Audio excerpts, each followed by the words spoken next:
Hi everyone, स्वागत करता हूं मैं आप सभी को फिर से आपका अपने ही YouTube channel Struggle Arts classes पर। मेरे प्यारे छात्र एवं छात्राओं, आज हम लोग इस वीडियो में क्लास 10th मैथ त्रिकोणमिति के एक एक प्रश्न को कवर करने वाले, जो कि आपके बिहार बोर्ड एग्जाम 2024 के लिए काफ़ी ज़्यादा इंपॉर्टेंट साबित होने वाला है। तो बने रहिएगा वीडियो के अंत तक, वीडियो को छोड़कर जाइएगा मत। बिना टाइम को व्यतीत किए चलिए हम लोग वीडियो को शुरू करते हैं।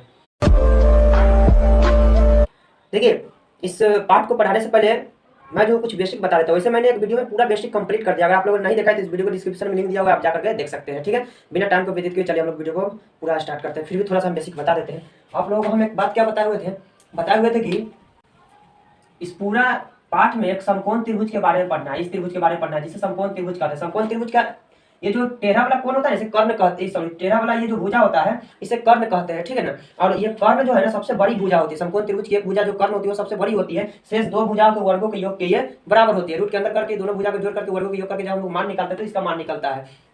अर्थात ये दोनों भुजा का जो मान होगा इसके मान के बराबर होगा। और इसके सामने जो कोण पड़ेगा वह समकोण कहलाता है, यानी कि 90 डिग्री का कोण कहलाता है वह। ठीक है ना। इसका कुछ भी हम नाम देते हैं। ठीक है ना। और एक बात आप लोग और बताई होती है, तो 90 डिग्री हो ही जाएगा, ये समकोण है। और उसके बाद आप लोग एक बात क्या बताई था, अगर कोण ऊपर वाले के बारे में जिक्र हो तो उसकी जस्ट नीचे वाला भुजा जो होगा वो लंब कहलाएगा। कहीं इस कोण के बारे में जिक्र हो तो इसके सामने जो जस्ट भुजा पड़ेगा वो लंब कहलाएगा। आधार और लंब चेंज होता रहेगा। जब लंब वो कहलाएगा, कर्ण फिक्स है तो आधार कौन होगा आप समझ सकते हैं। ठीक, जैसे इसके बारे में हम बात करें, इस कोण के बारे में, तो इसके सामने जो भुजा पर आई है ए से बी तकला, ये तो लंब कहलाएगा ही कहलाएगा। ये तो कर्ण है ही है, तो बचा कौन, ये आधार हो गया। कहीं ए के बारे में जिक्र हो तो इसके सामने क्या लंब कहलाएगा, फिर ये कर्ण तो है ही, तो ये आधार हो जाएगा। तो कोण के अनुसार भुजा जो है चेंज होता रहता है। चलिए अब हम वीडियो को आगे शुरू करते हैं और बताते हैं। चित्र दो किसी भी तरह से हो सकता है, ऐसे ही हो सकता है चित्र, फिर भी कोई फर्क नहीं पड़ने वाला है। ऐसे भी चित्र रहेगा तो यही कोण 90 डिग्री होगा, अर्थात समकोण यही होगा। नाम कुछ भी हो सकता है।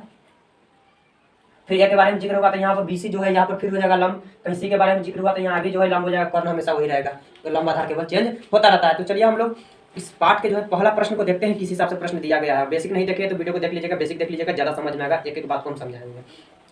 देखिए इसमें जो पहला प्रश्न है, पहला प्रश्न बोल रहा है कि दिए गए चित्र से निम्नलिखित के मान ज्ञात कीजिए। एक चित्र दिया हुआ है, बोला उससे निम्नलिखित के मान, कुछ नीचे प्रश्न में दिया गया उसका मान ज्ञात करना है। चलिए चित्र किस तरह के हैं हम लोग देख लेते हैं, क्या क्या मान दिया हुआ है उसके हिसाब से हम लोग जो है ज्ञात करते हैं। चित्र तो कुछ इस तरह से दिया हुआ है, ऐसा चित्र है। ठीक है, जिसमें चित्र का नाम क्या दिया गया, चित्र का नाम ABC है।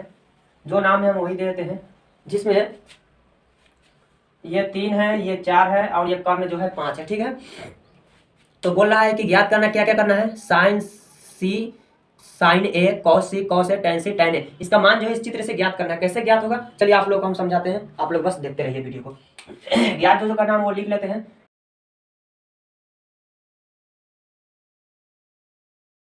ठीक है, ये जो ए सी लिखा हुआ है इसकी जगह पर थीटा भी रह सकता है, अल्फा भी रह सकता है, बीटा कुछ भी रह सकता है, मतलब वही है। ठीक है, ये कोण 90 डिग्री हो जाएगा। ठीक है ना, ये कोण कितना डिग्री हो जाएगा, ये कोण हो जाएगा 90 डिग्री। हम आराम आराम से बताने की कोशिश करें ताकि आपको ज्यादा समझ में आएगा। ठीक है ना। अब सबसे पहले तो यहाँ पर तीनों भुजा दिया हुआ है। होता क्या है कि तीनों भुजा नहीं दिया रहता, कितना सारा प्रश्न, दो भुजा दिया रहता है, तीसरा भुजा आपको स्वयं निकालना पड़ता है पाइथागोरस प्रमेय के प्रयोग करके। ठीक है ना, जिसमें से आपको कुछ सूत्र बताए हुए हैं। डायरेक्ट बोले हुए एच का मान निकालना हो तो डायरेक्ट आप क्या कीजिएगा, पी के स्क्वायर प्लस बी के स्क्वायर कीजिएगा, निकल जाएगा। अगर पी निकालना हो तो डायरेक्ट आप क्या कीजिएगा, एच के स्क्वायर में से घटा दीजिएगा, बी का स्क्वायर निकल जाएगा। अगर आपको बी ही निकालना हो तो क्या करेंगे, एच के स्क्वायर में से घटा देंगे पी का स्क्वायर, तो मान निकल जाएगा। ये सूत्र को आपको ध्यान में रखना है, पाइथागोरस प्रमेय का प्रयोग करें। डायरेक्ट सीधे रूट में घुसाएंगे, स्क्वायर करके निकाल देंगे, जो भी घटाना हो जो ना जो करना, सूत्र आपके सामने है। इस प्रश्न को हम लोग हल करते हैं। सबसे पहले तो यहाँ पर हम देख रहे हैं पीवीएच सब कुछ मान दे रखा है यहाँ पर। अगर जैसा ही साइंस अगर कहीं कौन सी के बारे में जिक्र होगा तो कौन सी के लिए हम मान निकाल देते हैं आप लोग।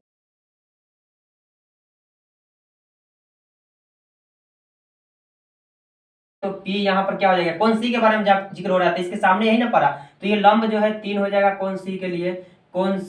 कौन सी के ही लिए अगर हम लोग यहाँ पर बात करें आधार के, तो ये लंब है तो ये नीचे वाला आधार हो जाएगा, आधार का है तो बी, तो यहाँ पर बी कितना हो जाएगा, बी हो जाएगा 4। कर्ण तो हमेशा वही रहेगा, कर्ण कभी चेंज होगा नहीं, कर्ण हमेशा बड़ा होता है। बचा कौन, ये जो बचा सो हम ये कहे तो ये आधार हो गया। ठीक है ना, आधार शॉर्टकट में लिख देते हैं। और ये जो बच गया ये कर्ण हो जाएगा, कर्ण कहे तो एच जो है 5 हो जाएगा। चलिए एक बार फिर से समझिए, एक बार फिर से इसको हम आपको समझाते हैं। ठीक है ना, ये जो है कौन सी के बारे में जिक्र हो, जैसे कौन सी के बारे में अगर निकालना हो उसमें से किसी को, तो हम लोग इसमें से मान देख के बैठाएंगे। ठीक है ना, कौन सी के बारे में जिक्र हो तो ये लंब यहाँ पर यानी ए बी, यानी कि पी की बात करें तो 3 हो जाएगा। उसके बाद कर्ण की बात करें यानी कि ए सी, तो यहाँ पर एच तो जो है 5 हो जाएगा। अगर हम लोग आधार की बात करें बी सी, तो ये जो है बी 4 हो जाएगा। ठीक है, कौन सी के बारे में जिक्र होगा तो इसमें से मान बैठाइएगा। वही हम लोग कौन ए के बारे में बात करें तो कौन ए के बारे में भी आपको हम स्पष्ट लिख देते हैं। कहीं मान लीजिए कहीं अगर दिख रहा है ना वहां से,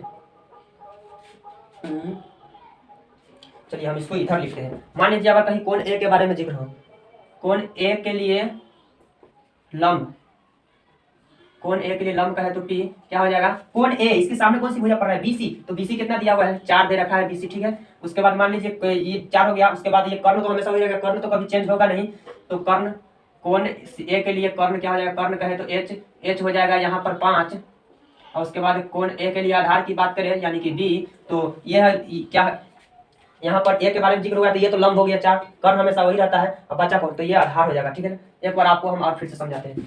जिस भी कोण के बारे में जिक्र हो उसके सामने की भुजा जो है लंब कहलाता है। ए के बारे में जिक्र हुआ इसलिए सामने की भुजा यहाँ पर लंब कहलाया, 4 लिखे हैं, और ये कर्ण हमेशा वही रहेगा, कर्ण चेंज नहीं होता है, और उसके बाद ये बचा सो आधार हो जाएगा। कौन सी के बारे में जिक्र हो तो सी के सामने कौन सी भुजा पड़ रहा है, ए बी, तो ये हो गया है लंब। उसके बाद कर्ण हमेशा वही रहता है, कर्ण वही लिखे हैं, बचा आधार, तो आधार ये हो जाएगा, ठीक है ना। ये कोण ए के हिसाब से, ये किधर गया, हम लोग कोण सी के हिसाब से लंब आधार यहाँ लिखे हैं, यहाँ पर कोण ए के हिसाब से लंब आधार लिखे, ठीक, कोई दिक्कत नहीं है। चलिए आगे इसको हम लोग हल करते हैं। बोल क्या रहा है, बोल रहा है कि sin c का मान क्या कीजिए, तो हम जानते हैं कि sin का सूत्र क्या होता है, P/H होता है, इसको हम पहले वीडियो में बता चुके हैं, आप लोग उसको देख लीजिएगा, ठीक है। sin का सूत्र होता है P/H।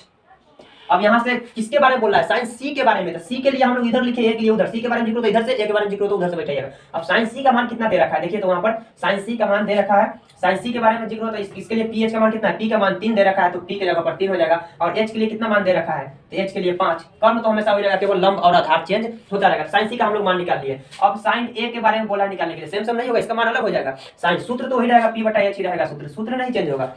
उसके बाद बोला कि sin a का मान निकालने के लिए P/H सूत्र रहेगा। अब इधर से a के बारे में बोला तो इधर से, c के बारे में बोलेगा तो इधर से। अब देखिए p का मान कितना दे रखा है इधर, p का मान इधर 4 दे रखा है, तो p के जगह पर हो जाएगा 4, और h का मान कितना, h का मान तो ही रहेगा, तो h का मान चेंज नहीं होगा, 4/5 ये उत्तर हो गया, ठीक है ना। आप लोग पीछे ऐसे पलट के इसमें उत्तर भी देख सकते हैं, इसमें उत्तर भी एसएफ का किताब हम पढ़ा रहे हैं, उत्तर भी दिया रहता है। एनसीईआरटी का किताब भी पढ़ाएंगे, पहले एसएफ का किताब देख लेते हैं ताकि आप लोगों को प्रैक्टिस हो जाए। एनसीईआरटी के वही प्रश्न बताएंगे तो सीधा एग्जाम में पूछेगा। देखिए 3/5 4/5 ऐसा उत्तर दे रखा है, आप पीछे पलट के देख भी सकते हैं। उसी प्रकार cos की बात करें तो cos का सूत्र क्या होता है, cos का सूत्र होता है B/H। अब cos c के बारे में बोला इधर से मान फिर बैठाएंगे, b का मान कितना दे रखा है 4 दे रखा है, h का मान 5 हो जाएगा, तो ये हो जाएगा 4/5।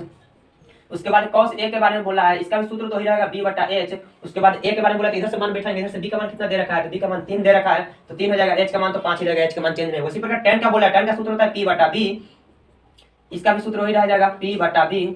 अब मान दोनों का अलग अलग होगा। ऊपर बोला है tan c का मान, तो इधर से बैठाएंगे, p का मान 3 दे रखा है, b का मान 4 दे रखा है, तो 3/4 हो जाएगा। उसी प्रकार बोला tan a के ज्ञात करने के लिए, तो इसका सूत्र हो जाएगा P/B। अब देखिए tan a के लिए p का मान कितना दे रखा है 4, तो 4 हो जाएगा, और b का मान कितना दे रखा है, तो b का मान यहाँ पर 3 दे रखा है, तो 4/3। इस तरह से हम लोग जो है पहला प्रश्न को कवर कर लिए, पहला प्रश्न के पूरा को हल कर लिए।